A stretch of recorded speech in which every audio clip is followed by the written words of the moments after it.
ज्ञान यज्ञाच्या या माध्यमात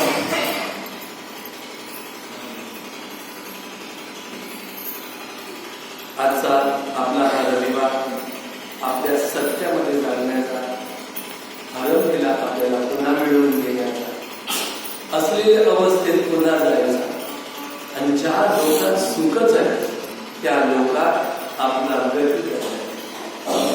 सुख तर सर्वांना पाहिजे, पण सुख कोणत्या लोकात हे ज्ञान मिळवून देण्याचा आजचा असेल. आपण 4वा अध्याय गुणत्रय विभाग असा घेतलेला. गुणत्रय विभाग 3 गुणांची लीला या संसारामध्ये आहे आणि 3 गुणात एक पाश आहे. या पाशामध्ये जो जीवात्मा अडकतो तो दुःख होतो, अपमान भोगतो. मान मिळाला तरी मानाच्या शेवटी अपमान असतो.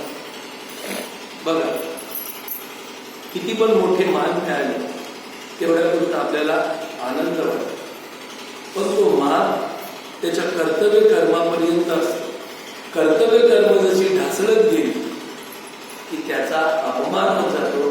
त्याच्या जागेवर कोणी कर्तव्य कर्म करायला येतो त्याचा मान. सांग, आजपर्यंत आपण देशामध्ये किती राजे येऊन गेले, त्यांनी चांगली राज्य केली, तेवढ्यापर्यंत आपण वाहवा केली आणि ते जेव्हा कमजोर झाले तेव्हा आपण त्यांना विचारलं नाही. सांग, आज आपल्या भारत देशामध्ये किती शूरवीर होऊन गेले, इतिहास ग्वाही आहे, पण आपण त्यांच्या शूरवीरताना कधी नमस्कार करत नाही, कधी आदर करत नाही, कधी त्यांचा सत्कार करत नाही किंवा त्या शूरवीरांचा आदर्श घेण्याचा आपण प्रयत्न करत नाही. विसरून गेलो आपल्या पूर्वजांना, ज्याने देशाला घडवण्यासाठी, देशाला महान बनवण्यासाठी, देशामध्ये अमृत आणण्यासाठी, देशातले नागरिक सगळे सुखी होण्यासाठी जी पराकाष्ठा केली होती त्या पराकाष्ठेला आपण विसरलो. त्या पराकाष्ठेला आपण जर स्मरणात आणलं, आपण आणि आपल्या मुलाला उतरवलं तर म्हणे पहिला तर संस्कार होते निर्माण करायला त्या योग्यांना लागले, त्या महापुरुषांना लागले. कष्ट तर त्यांनी उचललं आणि कष्टातून निर्माण झालेलं जे अमृत होतं त्या भारत खंडावर ठेवलं. आता त्या अमृताचा फक्त प्रचार आणि प्रसार करायचा, आपल्याला बनवायचं नाहीये, तरी त्यामध्ये पण आपण आता मागे झालो. चालत श्रीमद भगवद्गीता हा धर्मग्रंथ, अमृत ग्रंथ आपल्याला आपल्या भूलोकामध्ये, भारत खंडामध्ये भगवंतांनी द्वापार युगाच्या अंती आपल्यासाठी हा ज्ञानकुंड देऊन ठेवतो. कुंभ आहे ज्ञानाचा. आता याच्यातून आपण पण पियायचं, इतरांना पण पाजायचं. आपण पिण्याचा प्रयत्न करतो पण इतरांना देण्याचा प्रयत्न करीत नाही. म्हणून कुटुंबाशी सर्व जणांनी या गीतेचा अमृत पठ्य आणि अमर गीता गंगोतकम पित्वा पुनर्जन्म न लिप्यते. जो गीतेमध्ये राहतो, गीतेच्या वास्तव्यात राहतो, गीतेचा अंगीकार करतो, गीता ज्ञानामध्ये मस्तकात आणून तसं आचरण करतो, तो सरळ भगवंत लोकांमध्ये जातो, तिथे कुठे अडकत नाही. तो 3 गुणांच्या परी. आज आपण अर्जुनाचे 3 प्रश्न,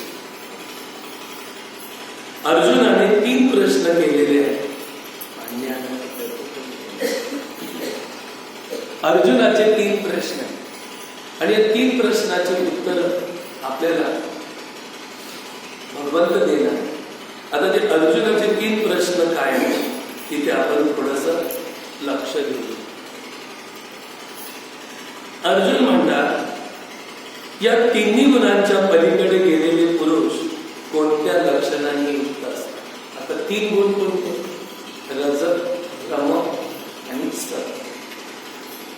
त्या 3 गुणांच्या परे गेलेली लोक कशी असतात परत आणि त्यांचे आचरण कशा प्रकारे असते. तसेच हे प्रभू, मनुष्य कोणत्या उपायाने 3 गुणांच्या पलीकडे जातो. पहिली गोष्ट म्हणजे 3 गुणांच्या पलीकडे गेलेली पुरुष कोण आहे. दुसरं, त्यांचं आचरण कसं आहे आणि कोणता व्यक्ती 3 गुणांच्या परे जाऊ शकतो.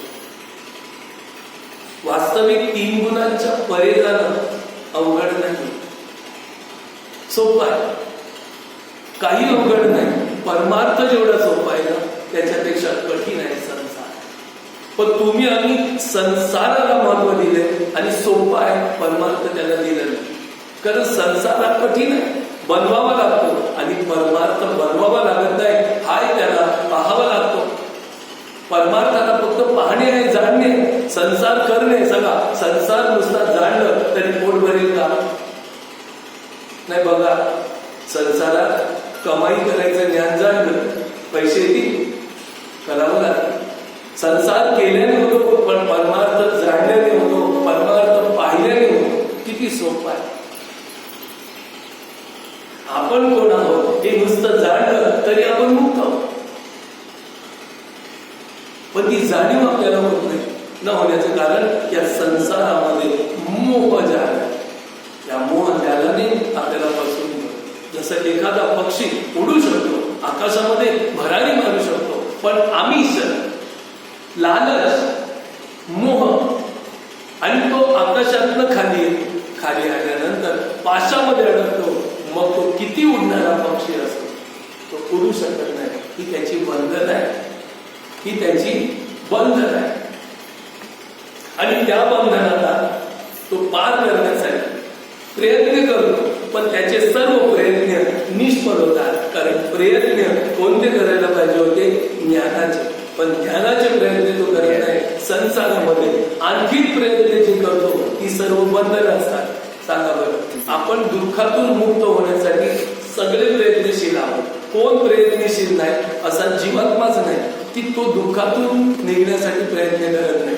सांगा, महागाईतून बाहेर निघण्यासाठी कामधंदा करतो, पैसे कमावतो, रात्र दिवस. नवरा कामाला गेला तरी बायको पण हातपाय हलवते, इकडचं तिकडची कामं करते. बाकी तुमच्या जमिनी विकल्या तुमचा प्रश्न वेगळा आहे, पण आमच्या लोकांचा वेगळा आहे ना. आम्हाला नवरा कामाला गेला तरी बायकोला हात घालावं लागतं, असं आहे. बोला, हे कर्म आहे. कशासाठी आहे? दुःखमुक्त होण्याच्याच भावनेने आहेत का? दुःख याग म्हणून आहे जो मनुष्य. पण तो या संसारामध्ये प्रयत्नशील आहे, पण कशावर आहे? की त्याला ज्ञान नाहीये की प्रयत्न दुःखातून मुक्तीचा आहे. पण तो प्रयत्न त्या सापाने केलेल्या, सांगतात त्या उंदराने केलेल्या पुरुषार्थासारखा आहे. महाराज, उंदराने पुरुषार्थ केला होता कसा? जर आम्हाला सांगतो. आपला जो प्रयत्न आहे तो उंदराचा पुरुषार्थाचा आहे. उंदीर मामा किती चालाक असतात, कुठून त्यांची शिदोरी शोधून काढतात. आपण कुठे लपवलं असेल तरी तिकडे ते घुसतात आणि तिकडनं त्यांचा सिर घेऊन जातात. कारण की कुठं एकदा असाच उंदीर मामाने करंडीवर पुरुषार्थ केला होता. त्याला माहितीये, करंडी कापून काढली का आतमध्ये बटाटे, कांदे किंवा काहीतरी खायला असतं. खरं की नाही? आपल्या करंडीमध्ये. तर त्यांनी करंडीवर पुरुषार्थ केला आणि त्याला होल केला आणि आतमध्ये शिरला. आता त्याला पुरुषार्थाचा फायदा काय मिळेल? बटाटे, कांदे, जे काही त्याचा पदार्थ आहे ते खायला नाही. पण त्याचा सर्व पुरुषार्थ केलेला एवढा खटाटून फुकट गेला. म्हणजे काय झालं? तर ज्या करंडीवर त्याने पुरुषार्थ केला होता हे समजून की त्याच्यात बटाटे, कांदे आहे, पण त्याच्यात काय होता? साप. आणि तो जसा आज शिरला, सापाने त्याला हस्त केलं. आता सांगा, तो पुरुषार्थ त्याच्या नाशासाठी होता. आज तुम्ही आम्ही पण पुरुषार्थ करतो, पण जरा विवेक करा. तो पुरुषार्थ हितक आहे की घातक आहे? पुढे मृत्यू आहे, मृत्यू नंतर तो आपल्या रक्षण करणारा पुरुषार्थ आहे की भक्षण करणारा पुरुषार्थ? मृत्यू तर प्रत्येकाला होणार आहे. ज्याला घेतलाय त्याला सोडायचंच आहे. आणि सुटल्यानंतर जो आपण या देहामध्ये केलेला पुरुषार्थ पुढे कामाचा आहे का? हानिकारक आहे की लाभकारक आहे? जो आपण आज पुरुषार्थ करतो पुढे तर मृत्यू निश्चित आहे, तो तर जवळ येत आहे आणि तो पक्का आहे, फिक्स आहे, परमानंट आहे, ठरलेला आहे. आणि त्यानंतर आपलं हित या आजच्या पुरुषार्थावर.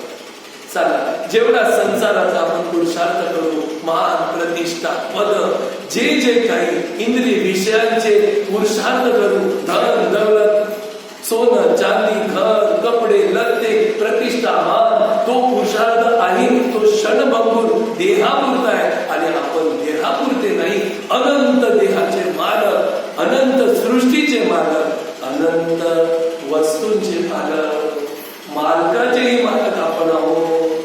सांगा बरं, राजे आहोत आपण. सांगा, राजाचा मुलगा, जोरात बोला, राजाचा मुलगा, शेतकऱ्याचा मुलगा, सुताराचा मुलगा, सोनाराचा मुलगा, चांभाराचा मुलगा, जोरात नाही बोलत, कुंभाराचा मुलगा, देवाचा मुलगा. कोण आहोत आपण? मग काय कमी आहे आपल्याला? देवाचे मुलं आहोत, देवमया. या संसारात दुःखी नाही, सुखी आहोत आपण. संसार दुःख आपल्याला देणार नाही, उलट त्या संसाराला भय आपला आहे. पण चूक झाले, आपल्याला ज्ञान नाही, तर संसारापासून भयभीत झालो आपण. कारण का? आपण मोहित झालो. छोट्या मुलाला, हट्टी मुलाला सांगितलं चूप बस, नाहीतर त्या खोलीत बाबुल बुवा आहे, तुला खाऊन टाकील. हा घाबरला आणि आईच्या खुशीत बाबुल बुवा, बाबुल का मग भय केलं. मनाने कल्पना केली की असा दाढी मिशेवाला काला कुट्ट बाबुल बुवा आहे. आता आहे का बाबुल बुवा? कोणासाठी आहे? मुलासाठी. हाय मुलासाठी, नाही कसं त्यांनी कल्पना केली की बागुलबुवा आहे. पण आईसाठी बागुलबुवा, आईसाठी. आईला माहिती आहे की हा बागुलबुवा एक भास आहे, याला वठणीवर आणण्यासाठी. आई निर्भय आहे. तशी जी माऊली आहे, जे गुरु आहे, जे ज्ञानी आहे, त्यांना माहिती आहे की हा संसार, हे संसाराचं दुःख आम्हाला, आम्ही या संसाराच्या पर्याय. हा संसार एक भास आहे, एक मिथ्या स्वप्नवत.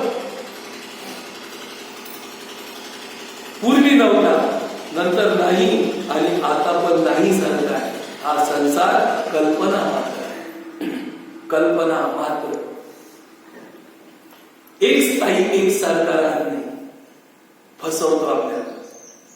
बघा, भूतकाळ गेला, कसे होतो आपण. वर्तमान आला, कसे आहोत आपण. भविष्यात तसे राहू आपण. जरा विचार करा. काल परवाच्या तुम्ही मस्तपैकी ठणठणीत दिसणाऱ्या पातळ कमरेच्या कोणी पण मुलगा तुमच्यावर लाईन मारेल अशा होत्या, आणि आता तुम्ही डोक्या आणि गुबगुबीत झालात. कोणी पण मुलगा तोंड ठेवले. थे नहीं रहेंगे की नहीं. ही संसार कल्पना मात्र, भास मात्र, परिवर्तनशील. हा एक सारखा कोणासाठी थांबत नाही आणि कोणाचा झाला नाही, त्याला आपण आपलं बनवण्याचा प्रयत्न करतो. एक मोठी चूक करतो रे माझ्या बाबानो, मोठी चूक. नाही, पुरावे द्या कोणाचा झालाय आणि कोण बरोबर घेऊन गेलाय. पुरावे द्या. पुरावे देतात आहे, देण्याचं सामर्थ्य पुरावे. कोण घेऊन गेलाय? अजिबात नाही. आले इकडनं, गेले याच्यात, उत्पन्न झाले याच्यात आणि त्याच्यात मावळले. पण उत्पन्नाला ताकद कोणाची होती? वाढण्याला ताकद कोणाची होती? स्थायीला ताकद कोणाची होती? दर्शनाला ताकद कोणाची होती? अरे तीच तर ताकद परमेश्वराची होती. त्या परमेश्वरामुळे हा आधारावर आला होता आणि परमेश्वराच्या शक्तीने जातो. म्हणून सर्वतोपरी तो परमेश्वर आहे. म्हणून त्या परमेश्वराचं ज्ञान तुम्हाला आम्हाला झालं पाहिजे आणि त्या परमेश्वराचे सनातन अंश आपण आहोत. म्हणून आपल्यालाच ओळखलं पाहिजे. तर इथे भगवंत अर्जुनाच्या या 3 प्रश्नाला सुंदर उत्तर देतात. पहिल्या आणि दुसऱ्या प्रश्नाच्या उत्तरामध्ये गुणातीत पुरुषाचं, लक्षणाचं आणि आचरणाचं वर्णन भगवंत करीत आहे.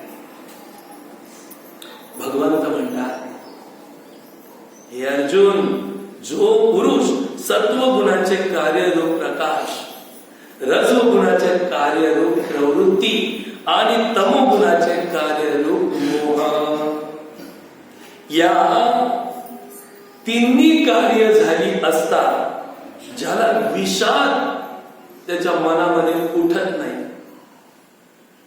काही हो परिस्थितीमध्ये त्याला त्याची घृणाच येत नाही, का त्याला माहिती आहे हे माझं नाही, हे माझ्या परे, त्याला घृणा येत नाही, विषाद होत नाही. आणि प्राप्त झाली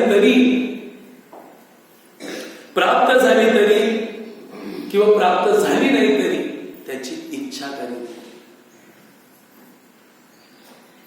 असा जो व्यक्ती असतो तो या तिन्ही गुणांच्या परे असतो. चला आपण याच्यावर विचार करू. महाराज तुम्ही असे जे म्हणता, पण आम्हाला तर ते नाही मिळालं तर आमचा संसार दुःखाचा आहे. बरं चला मिळवा, मग मिळाल्यानंतर तुमचा संसार सुखाचा होईल. जरा बघा, कोणाला नाही मिळालं, मिळालं कोणाला नाही, पण ते सुखी झाले का? तर तुम्ही आम्ही हो. आता माझं तर झोपडं आहे, पण तुमचे तर जमीन विकून करोडो आले आणि तुम्ही मस्तपैकी बंगले गाड्या गोड्या घेऊन मोकल्या, तरी तुम्ही सुखी आहात का? सांगा बरं. सुख नाही ना माझ्या बापाला. हे नुसते काल्पनिक मानलेलं सुख आहे. आणि नुसतेच आपण मग भांडणं करत बसतो, याने असं केलं त्याने तसं केलं, म्हणजे जंजाळ हा मोह त्याला बसतो. पण ज्ञानी मनुष्य त्याच्यात अडकत नाही. ज्ञानी माणसाला माहितीये की उत्पन्न झाले आणि ज्याच्यात मावळते त्याच्या परीने आहे, म्हणून तो दोन्ही बाजूने समान राहतो. मिळालं तरी नाही मिळालं तरी, झालं तरी नाही झालं तरी, कोणी केलं तरी नाही केलं तरी, तो फक्त अखंड होता, अखंड आहे आणि अखंड राहील. त्याच्यामध्ये तत्पर राहतो. तो प्रकाश मध्ये आहे, ज्ञान प्रकाश. आणि ज्ञान प्रकाशातून त्याला ज्ञान झालं तरी त्याला गर्व नसतो. कारण ज्ञान कोणाला होते आणि गर्व कोणाला होतो? जो दुसरा होऊन अभिमान करतो त्याला. याचा तो ज्ञानी म्हणतो की येथे नाही दुसरी परी. ज्ञानाचा अहंकार येणार कोणाकडे? जो देवाशीच एकरूप होतो, देवमयच होतो, अगोदरच देवमय होता, देवमय आहे आणि देवमय राहील असा एक भावनेने होतो. सांगा, उदाहरण देतो एक छोटस. कधी समुद्रावर तुम्ही गेला असाल, सगळेच गेले, नाही गेलेला असा कोणीच नाही. तर समुद्रावर मोठे मोठे लाटे दिसतात, एक लहान एक मोठे. कोणी एक लाटाला गिळते तर दुसरा लाट परत उत्पन्न होऊन त्याला गिळते, परत त्याला दुसरी लाट गिळते. एकमेकांवर एकमेक आदळत असतात, एकमेकांचा नाश करीत असतात. त्याच्यावर अनेक प्रकारे सफेद सफेद फेस म्हणजे बुडबुडे आलेले असतात. आणि त्याच्या बुडबुड्यामध्ये आपल्याला अनंत अनंत भाग वाटतो, अनंत लाटे वाटतात, अनंत भाग वाटतो. जर सागरावर जाऊन जरा निरीक्षण करा, किती मोठ्या मोठ्या लाटा आहेत. ती मोठी, ही छोटी, हिने हिला मारलं, हिने हिला गिळलं, हिच्या मुले हिची हानी झाली, असं दिसते की नाही? पण ज्ञानी मनुष्य असतो तो त्या सागराला सागर रूपाने, एकच पाणी रूपाने बघतो. त्या अनेक लाटा असल्या तरी पाणी आहे, अनेक फेस असले तरी पाणी आहे, एकमेकावर आदळल्या एकमेकात मावळल्या तरी पाणी आहे. हे फक्त पाणी असते, बाकी दुसरं काही नसते. तसंच तुम्ही आम्ही हे शरीर रूपी लाटा, कोणी मोठ्या कोणी छोट्या, कोणी एकमेकाला मारतात, एकमेकाच्या भांडणं करतात, एकमेकांमध्ये काय काय करतात, पण त्या एका चैतन्याच्या गाभाऱ्यावर तयार होतात आणि मावळतात. तो चेतन एकच आहे, सर्वांमध्ये रस रूपाने एकच आहे. आपल्या जाती वेगळ्या, वर्ण वेगळं, श्रीमंती गरिबी वेगळी, राहणीमान वेगळं, घरं वेगळी, भावना वेगळ्या, पण चेतन वेगळं नाही. चेतन एकच आहे. तुमच्या आमच्यामध्ये चालणारं चेतन एकच आहे. बघा, घ्या जोराने श्वास. आता कोणी किती रुपयाला विकत घेतला? कोणाचा होता? कोणाचा होता? हा तुम्हाला पैशाने दिला आणि सर्वांसाठी होता का फक्त देवळात बसणाऱ्यांसाठी होता आणि गावात बसले जे दारू पितात त्यांच्यासाठी, भांडणं करतात त्यांच्यासाठी, वाद घालतात सगळ्यांसाठी? असा हा परमात्मा सर्वमय आहे. फक्त एक उदाहरण दिलं. असा हा परमेश्वर सर्वमय आहे, ते परमेश्वराचंच आहे. म्हणून अज्ञानी मुलं सुद्धा परमेश्वराची आणि सज्ञानी मुलं पण परमेश्वराची. एखाद्या माऊलीची 4 मुलं असतील, इंजिनियर, वकील, सायंटिस्ट झाले असतील आणि एक बिचारा शेतकरी झाला असेल, गरीब असेल, आमचा बहादूर असेल, पण त्या आईला 4ही मुलं सारखी असतात. तशा त्या परमेश्वराला सर्व सारखं. जसा तो परमेश्वरामध्ये आला तर त्याला पण ते सगळं सारखं. म्हणून इथे 3 भाग सांगितलेले आहेत, तिथे लक्ष देऊया.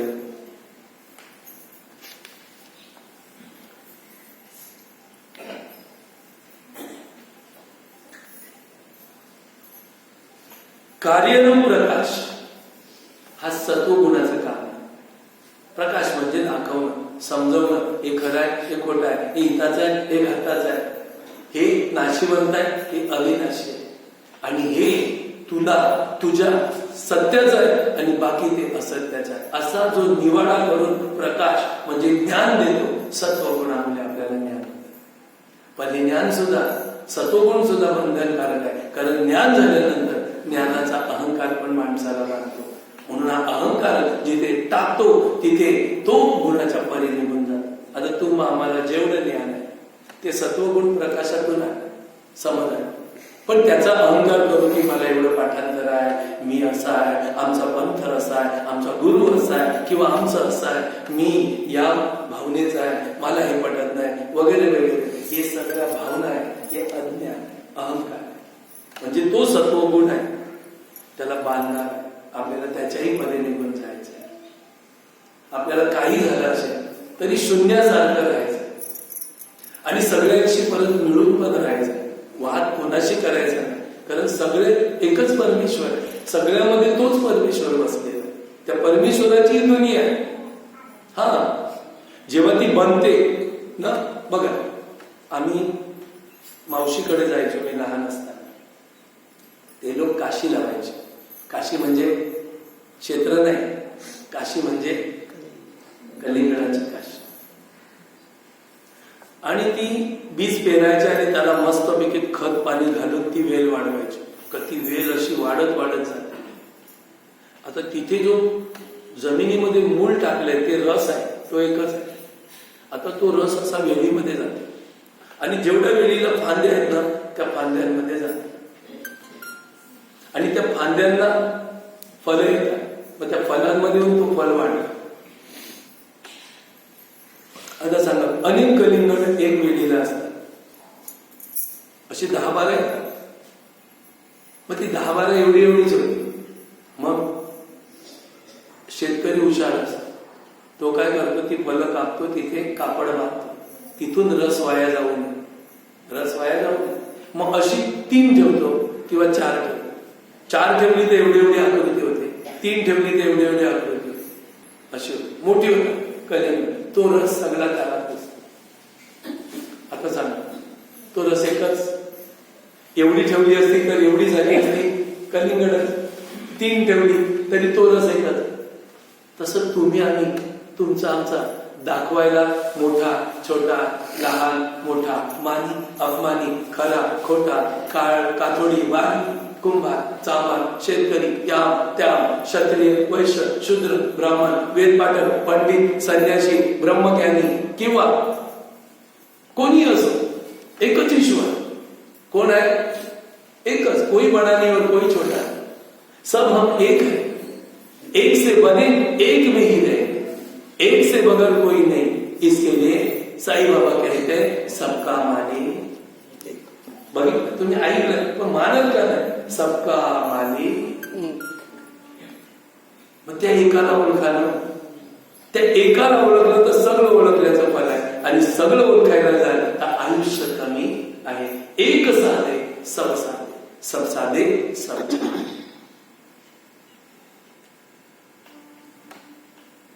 तो एकटाच आहे. त्या एकाला प्राप्त केलं तर सगळं मिळतं आणि त्या एकाला सोडलं आणि मग बाहेर धावला तर आयुष्यच कमी पडतं, पण काही मिळत नाही. आणि जे मिळतं ते अपुरं राहतं. बोला काय करा? सगळं मिळालं एकाला प्राप्त केल्यावर ते बरं का ते सगळं प्राप्त करायला वेगवेगळ्या ठिकाणी जायचं?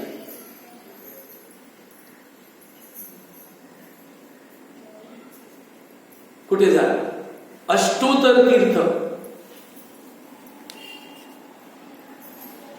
तुम्ही अष्टोत्तर तीर्थ करू शकता?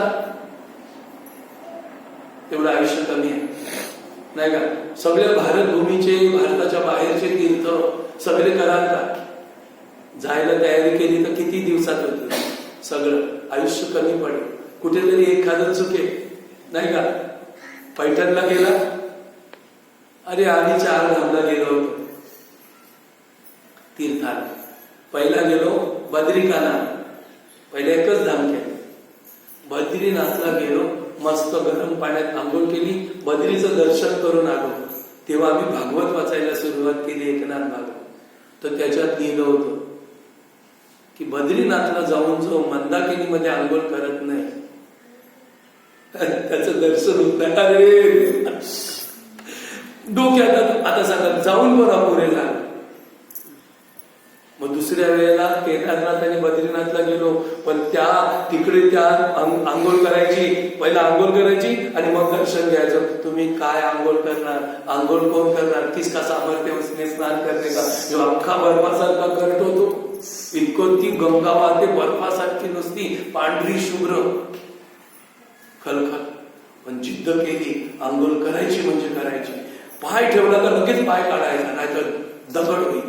असं तिथे गेलो, ते तांबे घेतले, तिथे असा बसलो, भराभर असं अंगावर घेतलं आणि धावत गेलो आणि तिकडे गरम पाणी होतं, तर बरं वाटलं. आता आंघोळ केलंय, आता दर्शन करायला काय हरकत?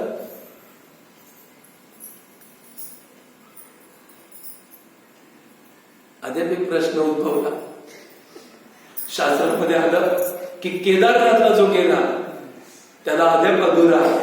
तो जिथपर्यंत नेपाळमध्ये जे भगवान शिवाचं स्थान आहे ते दर्शन केल्याशिवाय केदारनाथ करून येत. अय्या बाबा, आता नेपाळला कोण जाणार? त्यामध्ये आता म्हणजे आता तुम्ही सांगा, एवढं आयुष्य झालं, आता उद्या परवा टपकन फुटेल, मरून जाईल, तरी तीर्थ काय होणार? अष्टोत्तर तीर्थ होतील का? अद्याप अपुरा आहे की नाही? सांगा बरं. तुम्ही पण अपुरे आहेत की नाही? कोणी केले पूर्ण तीर्थ?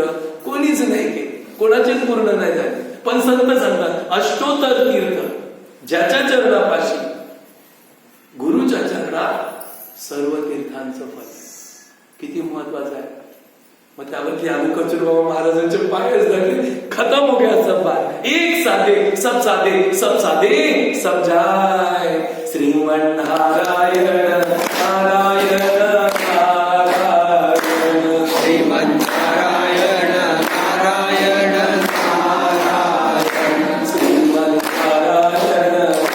नारायण नारायण नारायण, श्रीमन नारायण नारायण नारायण, स्वामी नारायण नारायण नारायण, स्वामी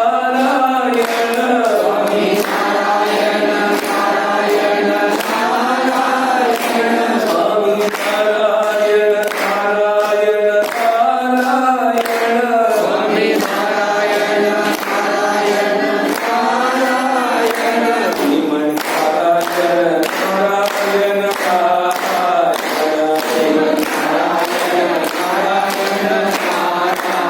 नारायण, श्रीमन नारायण नारायण नारायण, श्रीमन नारायण नारायण नारायण, स्वामी नारायण नारायण नारायण,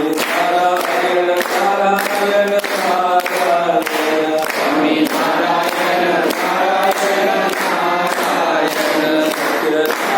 सत्यनारायण नारायण नारायण, सत्यनारायण नारायण नारायण, नारायण नारायण नारायण, नारायण नारायण नारायण, भगवान की जय. अशी फजिती होते. ज्ञानी माणसांची सुद्धा फजिती होते. जिथे स्थानावर जातात तिथे वेगवेगळ्या रीती तयार केलेल्या असतात आणि त्या काय आपल्याला माहीत नसतात. आपण पद्धतशीर तीर्थाला जातो आणि तीर्थ करून येतो. मोठा अभिमान असतो की आम्ही तीर्थ केली. परंतु त्या तीर्थामध्ये पण आपण अपुरे असतो. म्हणून कुठेही कोणतं काम करा, आपलं जीवन असफलच राहील. पण जे एक आहे, जे एक दाखवले गुरुने आपल्या ठाई, त्या ठिकाणी आपण रमलो तर आपल्याला सर्व प्राप्त केल्याचं फल आहे. म्हणून सोपं काम, एक साधे सब साधे, एक साधे सब साधे, एक साधे सब साधे, सब साधे सब जाय. आता बघा, माझं तीर्थ अद्याप अपुर आहे की नाही? बद्रीनाथ झाले, तिथे आंघोळ केले मंदाकिनीमध्ये ना. आता केदारनाथ केलंय पण पूर्ण नाही झालं. कुठे जायला लागेल? पण उदर तो म्हणजे आधी सांगता, तुम्ही जर आता तयारी करून जाल तर तुमचं कशी. पण मी नाही जाऊ शकत आहे ना नेपाळ. तर मैं बहुत चालाक है, मुझे मालूम है किधर रहने का, तो नेपाल भी मेरे पास आ जाएगा. सगळं चालत आपल्या जवळ येते, ते आहे आपलं नामस्मरण. जो मनुष्य भ्रुकुटीमध्ये राहतो, या ब्रह्मतत्वाच्या वरती ज्ञान घेतो, त्याच्याकडे सगळं चालत येते. भावना फक्त शुद्ध पाहिजे. म्हणून तो ज्ञान प्रकाश, पहिला काय सांगितलं, तो ज्ञान प्रकाश. तो ज्ञान प्रकाश आहे, तो सत्वगुणाचे कार्यरूप. पण त्याच्यातून जर आपल्याला आपलं कार्य झालं, पण अभिमान अहंकार आता जे काय आपल्याला ज्ञान होतं तो सत्वप्रकाश आहे. पण त्याच्याही परे आपल्याला जायचं आहे. आपण काही एवढे मोठे ज्ञानी नाही, आणि आपल्याला ज्ञानी बनायची पण गरज नाही. ज्ञानी बनतो तो तर देवापासून वेगळा राहतो. ज्ञान कोणाचं घ्यायचं आहे सांगा बरं? आपल्या घरात ज्या आपण राहतो ते ज्ञान आपल्याला लवकर होईल का दुसऱ्या घरातल्या माणसाच्या घरातलं ज्ञान लवकर होईल? समजा आता माझ्या घरात काय काय आहे, कुठे कुठे, ते मला जास्त माहिती आहे की दुसऱ्याच्या घरात जाऊन काय काय आहे ते मला माहिती पडेल? सांगा बरं. मग आपण आपल्या जवळचं ज्ञान लवकर होईल का बाहेरचं लवकर होईल? जरा विचार करा. म्हणून झाका आपल्यामध्ये अंतर्मुख व्हा. तो ज्ञान प्रकाश जेव्हा अंतर्मुख घेऊन जाईल तेव्हा आपला सर्व अहंकार आणि आपल्याला गुणातीत करील. दुसरं सांगितलं की रजोगुणाचे कार्य आहे प्रवृत्ती. प्रवृत्ती म्हणजे या दृश्य जगतामध्ये आकर्षित होणं, नवीन नवीन काम करत जाणं, काय न काय करत राहणं, आणि त्या दृश्य जगताच्या आकर्षणात तिथेच अडकून राहणं. असे दृश्य जगत आहे की याची प्रवृत्ती माणसाला जन्म मृत्यूच्या चक्रात ठेवते. आणि तिसरं कारण आहे तमोगुणाचं मोह. मोहित होतो ना, मोहित होतो मनुष्य या संसाराच्या पदार्थामध्ये मोहित होतो. मोह हा माणसाला बंधनात टाकतो. बघा, भुंगा मोहित झाला कशामध्ये? गंधामध्ये, प्राणाला मुकला. हरिण मोहित झालं नादामध्ये, कशाला मुकलं? प्राणाला मुकलं. पतंग मोहित झाला रूपामध्ये आणि आगीमध्ये पंख जाळून नष्ट झालं.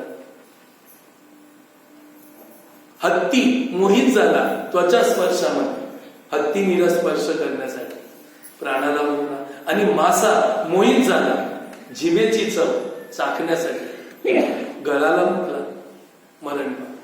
असे 5 विषयाला जे मोहित झाले ते त्या 5 प्राण्यांसारखे तडफडत राहणार, मरत राहणार. आपण मरतच आहोत, मरत होतो आणि पुढे मरतच राहू, कारण हे शरीर मरते तेव्हा बदलते. पण आपण मरते हे एकदाच मानतो, पण मरायला कधीपासून सुरू झालं माहितीच नाही. जेव्हापासून बनलं तेव्हापासून ते बिघडायला सुरू झालं. बिघाड म्हणजे मृत्यू. चला, आईच्या आता तो मुलगा आहे, तो 92 कोटी श्वासोश्वास घेऊन आला. तर जसं आईच्या उदरामध्ये त्याचा 1 महिना झाला, तेवढे त्याने आईच्या उदरात पण श्वास घेतले, ते पण कमी झाले. त्याला माहितीच नाही मृत्यू तिथून सुरू झाला. जिथे तो बनला तिथून त्याचा नाश सुरू झाला. मग नाश झाला, डोकं, मग खांदे बनले, मग नाश झाला, मग अवयव बनले, मग नाश झाला, आईच्या उदरातून बाहेर आला. आपण म्हणतो जन्म झाला. जन्म नाही, त्याची जी मिलेली मिळकत आहे ती नष्ट होत चालली आणि तो मृत्यूच्या समीप त्याला मिळालेल्या संधीचा अपव्यय होत चालला आणि तो मृत्यूच्या समीप चालला, पूर्ण नष्ट होऊन आता तयार होण्यातून नष्ट होण्याकडे चालला. म्हणजे आपण 1,00,000 रुपये आणले घरात आणि कामधंदा बंद केला तर रोजचे ते खर्चायचे सुरू झाले. वस्तू आल्या पण पैसे शून्य. तसं संसाराचे भोग मिळाले पण आयुष्य संपले. आयुष्य संपते त्याला सांगितलंय मृत्यू. महामृत्यू केव्हापासून सुरू झालाय? आयुष्य संपायला कधीपासून लागलंय? बाल्य अवस्था आली, बाल्यातून कुमार झाला, बाल्य अवस्था नष्ट झाली, बाल्य अवस्थेचा मृत्यू झाला. पण आपण त्या मृत्यूला फक्त शेवटी बघतो. बाल्य अवस्था मेली की नाही, नष्ट झाली म्हणजे मेली की नाही. मग कुमार अवस्था आली, कुमार अवस्था पण मेली, मग तरुण अवस्था आली, त्या दोन गेल्या. आपण हे शरीर गेल्यावर मृत्यू म्हणतो, पण याला जायला सुरुवात कुठून झाली? आपण मरत होतो आणि भविष्यात मरतच राहू. या मरणाऱ्या दुनियातून अमरत्वात येण्यासाठी आपल्या सत्याची आपल्याला जाणीव झाली पाहिजे. म्हणून आपला मोह निघाला पाहिजे. हा मोह कालचक्रामध्ये फसवतो, तो आम्हाला बंधनात टाकतो. बोला, त्या माशाला त्या गळाला लावलेल्या आमिषामध्ये सुख आहे का त्याच्यात दुःख आहे? जीवेचा विषय मासा, त्या आता गळाला लावलेल्या आमिषाला तो खाणार आहे. हा, आणि तो काय करणार आहे? आपल्या प्राणाला मुकणार. पण त्याच्या जर शाणा मासा असेल, शाणा, पक्का शाणा, तुमच्यासारखा चालाक है, हमारे को फंसाने के लिए ये सब घटनाएं है, हम इस घटना को भोगेंगे भी और उनके काल चक्र में फंसेंगे नहीं. मोठा घास मारणार नाही. चतुर मासा असेल तो काय करेल? आणि मस्त खाऊन सुद्धा शहाणा होऊन मुक्त राहील. तसं हा संसार एकदम घाव मारण्यापेक्षा विचाराने भोगावं. थोडा मला त्या लोकात जायचं आहे. अति येथे माती. कसा भोगायला पाहिजे? संसार भोगून न भोगण्याचा. असे तुम्ही जर त्या चालाक माशासारखे झाले तर वाचतील. कारण जे घरे टाकतात ना, काही चालाक मासे असतात, पारद्याला कळते असे टाकतात. ती वरती ती काडी लावलेली असते, ती अशी हलायला लागली का पारदी सावध होता, आला. पण त्याला माहिती नाही की बापाचा बाप मधीन मला तो थोडं खाते. तो टिचक्या मारते पण घास मारत नाही. आणि मग नंतर हलायचं बंद होते. अरे हलायचं बंद झालं, मग हा काढतो, बघतो तो मांस गायब, फक्त गर राहिलं. म्हणजे चालाक मासे पण असतात. तसे या मोहजालामध्ये आपल्याला अडकवण्यासाठी तमोगुण प्रधान जे काही भोग आहेत इंद्रियांचे, याच्यात चालाकपणा. काय? खाऊन पण बंधन मुक्त, म्हणजे बंधन नाही. करून पण करता, जाऊन पण अजाता, बोलून पण अबोलता, मारून पण अमारता. सांगतात भांडण करून पण पापमुक्त, गाल्या देऊन शिव्या देऊन संशय करून सुद्धा पाप लागत नाही. कधी भांडण करायचं आहे पण या बाईने मला गाली दिली का तिला मी लगेच शिवी दिली तर फिट्टपाट होईल. पण थांब, तू जर लगेच शिवी दिली तर एखादीने पापाला आणि बंधनाला कारणीभूत होशील. जरा थांब, तिने शिवी दिलंय, पहिला तू स्वरूपाकडे बघ. हा चंद्र आहे, शिवी दिली तर कर्मफल बनतील पाप, नरकात जावं लागेल. सूर्य नाही आला, सूर्य आला ते शिवी, पाप नाही.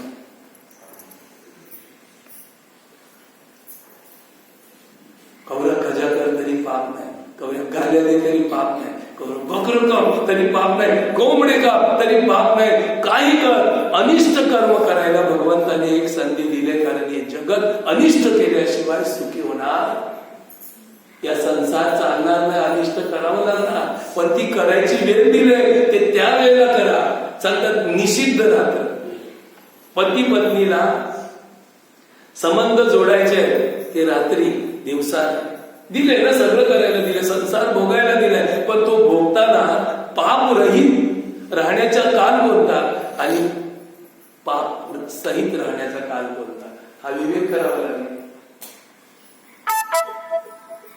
तर ज्या वेळेला आपल्या सूर्यस्वर येईल त्यावेळेला आपल्या हातातून झालेल्या चुका, झालेली पाप पण मोजली जाते असं शास्त्रकार सांगतात. म्हणून सूर्यस्वराची प्रतीक्षा करा. म्हणून प्रतीक्षा करायला जरा धीर धरावा लागेल, थोडं थांबावं लागेल, मग काहीतरी करावं लागेल. योग मार्ग याचंच नाव आहे योग. कोणती वेळ कधी आहे, अयोग्य की वेळ योग्य आहे, हे सगळं समजायचं आहे. आपल्याला माहिती नाही, आपला सगळा आला गेला बुधवार, मग काय होतं, पातकं बनतात, पुण्य कमी होते आणि सरते शेवटी ज्या दिवशी आपण देह सोडतो त्या दिवशी आपली मोठी अभिलाषा असते. जशी परीक्षेला पेपर लिहिणारा मुलगा चंचल असतो, त्याला वाटते आता मी पास होईल, पण बघेल तर नापास पत्रिका येते हातात आणि आई बाबांना दाखवायला घाबरतो. होते ना कधी असं? का? अभ्यास पद्धतशीर केलेला नसतो. तसं पद्धतशीर जीवन जगला नसेल तर पुढे दुःख होतं. तर असे या 3 गुणांच्या आकारात मनुष्य फसत नाही, तो ज्ञानी असतो. त्याचं लक्षण पुढे काय सांगितलं भगवंत सांगतात की तो साक्षीरूप राहून गुणांकडून विचलित केला जाऊ शकत नाही. कारण का?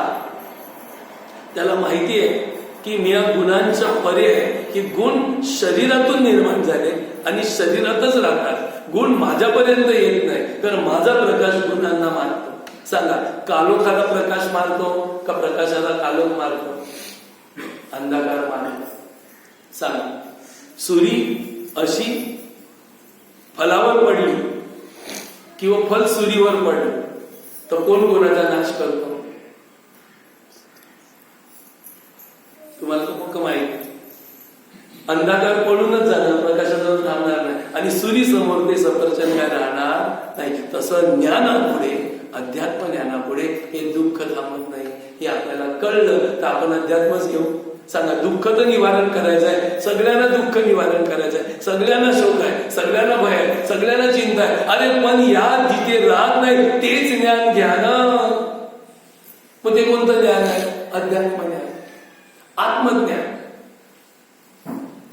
आत्मज्ञान बिंबले हृदयी. आत्मज्ञान आपल्या शरीरात बिंबवा, हृदयामध्ये अंतःकरणात. आत्मज्ञान बिंबले हृदयी दत्त ओळखिला ठाई. दत्ताला ओळखायला मग कुठे बाहेर जायची गरज नाही. कुठे सांगतात की गाणगापूरला जायची गरज नाही, दत्त तो गाणगापूरचा आपल्या जवळच आहे. इतका आत्मज्ञानात सगळं भरलेलं आहे आणि म्हणून ते ज्ञान आपल्याला सर्वांना संपादन करायचं आहे. तर सांगितलं तो गुणाकडून विचलित होत नाही आणि गुणच गुण वापरत असतात.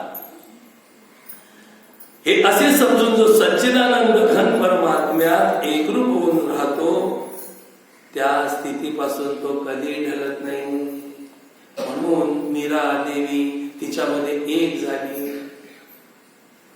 एकनाथ महाराज त्या सच्चिदामध्ये एक झाले. तुकाराम महाराज एकरूप झाले. आणखी किती संत एकरूप होऊन गेले. रामकृष्ण परमहंस सुद्धा एकरूप होऊन गेले. जेव्हा रामकृष्ण परमहंसाचा भाव होता तो असा होता की त्यांना गळ्याचं कॅन्सर झालं होतं आणि एक घोट सुद्धा असा, एक थेंब सुद्धा पाणी उतरत नव्हता. विवेकानंद त्यांचे पक्के शिष्य आणि त्यांना माहिती आहे माझ्या गुरुदेवांना सर्व सिद्ध्या प्राप्त आहेत, माता काली प्रसन्न आहे. हक्काने सांगितलं विवेकानंदाने की गुरुदेव एवढं कष्ट, पाणी सुद्धा उतरत नाही, निदान त्या आईला प्रार्थना करा आणि हा घशाचा रोग तरी बरा करा. रामकृष्ण परमहंस सांगतात हा रोग मला नाही, जो कर्मातून निर्माण झालाय तो कर्मभोगी. आणि हे भोगल्याशिवाय बंधनमुक्त होता येत नाही. मी जर रोगपणा केला तर तो पुढच्या जन्मात माझ्या येईल. ते माझं प्रारब्ध आहे कपाळावरचं, ते मला भोगलं पाहिजे. आणि म्हणून महापुरुष आपल्याला यासाठी म्हणतात की ठेविले अनंते तैशीची राह, चित्ती असू द्यावे समाधान. कारण प्रारब्ध योग आहे तो आपल्याला भोगायचाच आहे, तो आपण या कपाळात घेऊनच आलो.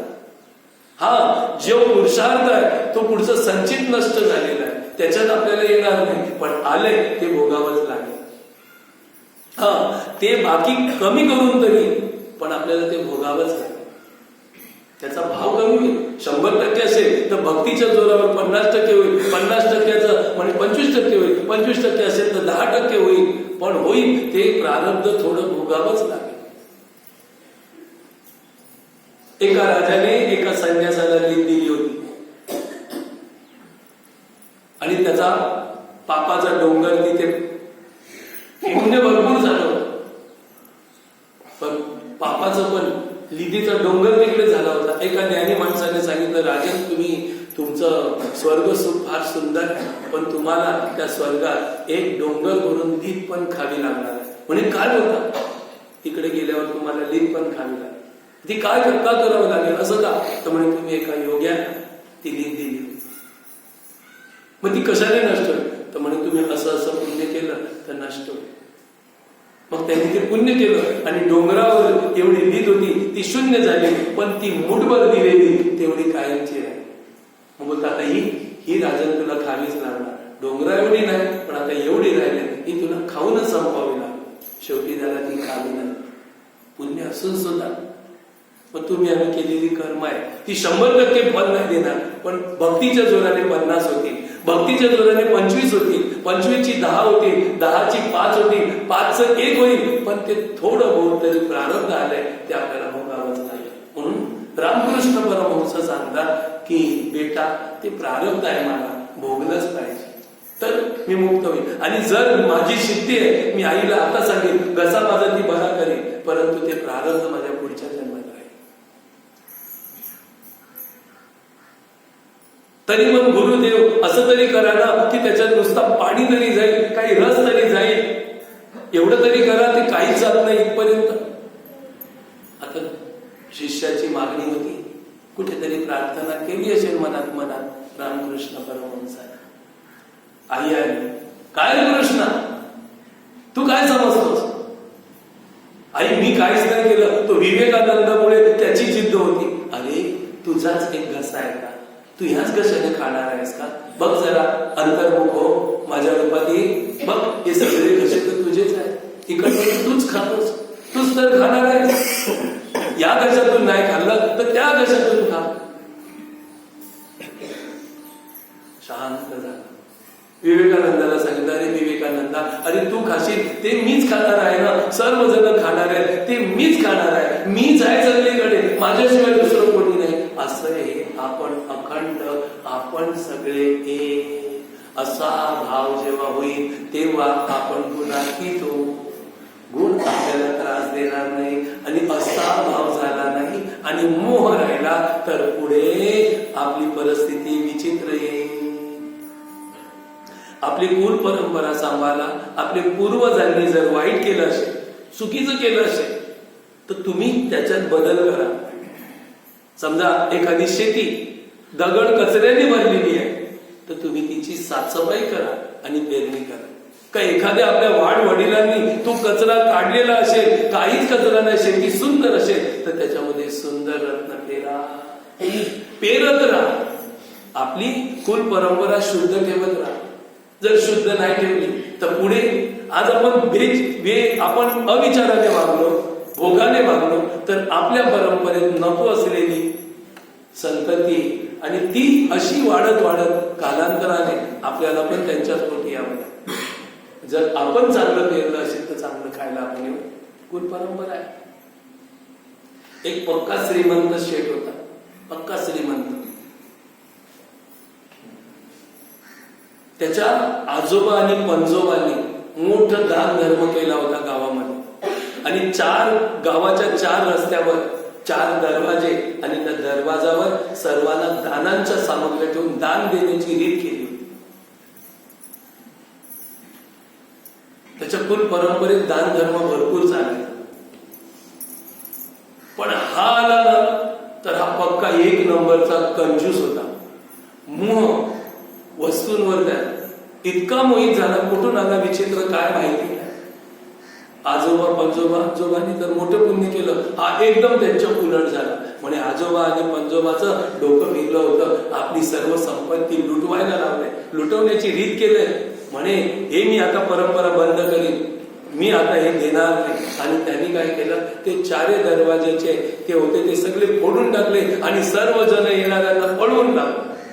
कोणालाच दान देत नाही, इतका कंजूस होता. स्वतःला खायचं असलं ना तरी विचार करायचा.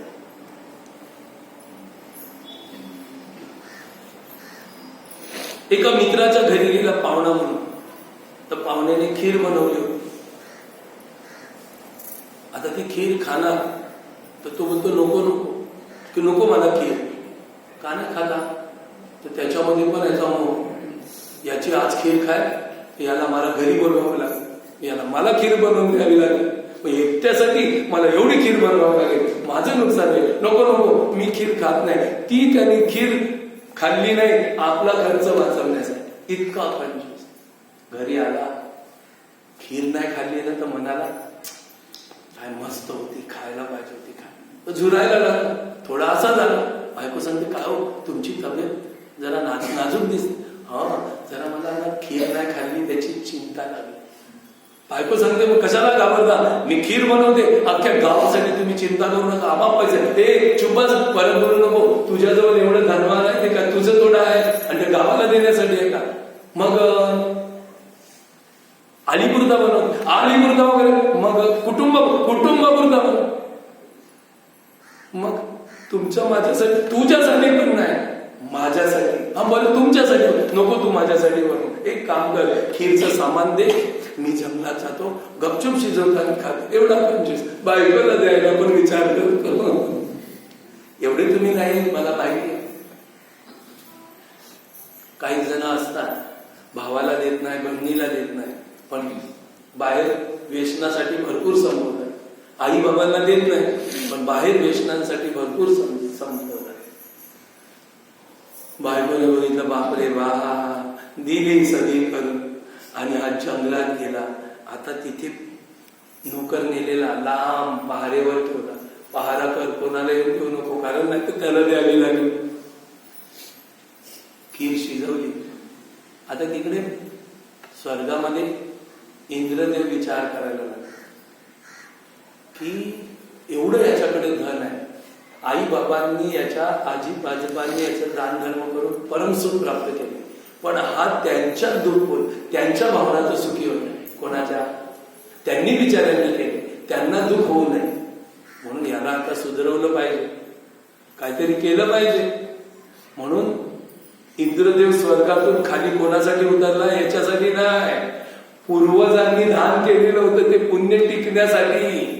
आपण केलेले देवता सुद्धा कधी कधी आपलं रक्षण करतात आणि आपलं नाश करणारे आपल्या कोण परंपरेत एखादा जीव चुकीचा आला तर त्याला बोध करायला पण योजना देवता करतात. पण तरी त्या योजनेत कधी कधी हट्टी माणूस बसत नसतो. नुसता तो येडाय लांबकेसवाला घरा येते ना, ते नुसता देवलं नाही नुसताच मागे लागतो. कधी कधी त्यांच्या पूर्वजांची पुण्याई देवता इथे स्मरण करतात आणि मला घरी नेतात आणि सांगतात, ताई सत्संगाला ये, दादा सत्संगाला ये, रविवारी ये. पण कधी कधी त्या विचारांना समजत नाही. बरं चला तुम्हाला सगळ्यांना हात जोडलेत ना मी, सत्संगाला या, पण तुम्ही कधी कधी थांबा. सांगतात महाराज त्यांचं काही कामच आहे, त्यांचं काही तो धंदाच आहे, आम्हाला पण आमचं बघायचं. तर देवता खाली उतरल्या, 5 ब्राह्मण रूपाने आल्या. पहारेकरी होता ना नोकर, जायचं का आतमध्ये, म्हणून मालकाने सांगितलं जायचं. हो तुला माहिती नाही, मालकाचंच नुकसान आहे आम्ही जर परत गेलो. गेले. अरे यांनी बघितलं 5 जण आले. महाराज काय सुंदर खीर बनवायला लावले. अरे वा वा, आम्ही पण फार उपाशी आहोत. आता जर खीर तुझी आम्हाला थोडी थोडी मिळाली तर फार चांगलं होईल. आता याला द्यायची नाही, पण आता करणार काय? समोर तर ब्राह्मण वेश आहे, ब्राह्मणाला नाही बोलू शकत. थोडं रक्त होतं पूर्वजांचं, एकदम काय नाश नव्हता. आता द्यायलाच लागलं. देताना सुद्धा मन बरोबर नाही. काढली वाटीत खीर दिली, 5 जणांना 5 दिली, खाऊन तृप्त झाले. डब्यात बघतो त्याने टोपात खीर बनवली आहे, तेवढीच आहे, जरा पण कमी नाही झाली. अरे आश्चर्यचकित झाला, म्हणे चमत्कार आहे. तेव्हा देवता प्रगट झाले. देवता म्हणतात, अरे ती खीर कमी नाही झाली, आम्ही काय तुझं काय खाल्लं नाही, तुझ्या पूर्वजांचं पुण्य. ही परंपरा आहे. तुझ्या वंशात कधी गरिबी येणार नाही, दरिद्रता येणार नाही, दुःख येणार नाही. पण तू तुमच्या पूर्वजांचा आदर्श घेशील तर. पण तू हा जर आता हट्ट केलाय, या धनावर लोभी आणि मोही झालाय, पुढे तुझी परंपरा दुःखी होईल, तू सुद्धा दुःखी होशील. म्हणून पूर्वजांचा जे आजी आई बाबा पणजी पंजोबा आजी आजोबा ते आहेत, त्यांचा आदर्श कर. तेव्हा त्यांनी तिथून त्या धनांचा उपयोग करायला परत सुरुवात केली. परत होतं कसं सुरू केलं, कारण आपली कुलपरंपरा आहे. आपण पेरतो तेव्हा आपल्या मुलांना येतं, ते पेरतात तेव्हा त्यांच्या नातवांना येतं, ते पेरतात तेव्हा त्यांच्या पंतूंना येतं. ही परंपरा चालूच राहते. आणि ज्याची कुल परंपरा शुद्ध होते, अशा शुद्धीमध्ये त्याचा जन्म होतो आणि त्याला ती शुद्ध करायची आहे. ज्ञानदेव म्हणे, नाम जपा हरीचे, परंपरा त्याचे कुळ शुद्ध. म्हणून अशी हरीचं नामस्मरण करत करत कुळ शुद्ध करा. म्हणून चला एक हरीचं सुंदर भजन करूया. हरी जय जय राम कृष्ण हरी हरी जय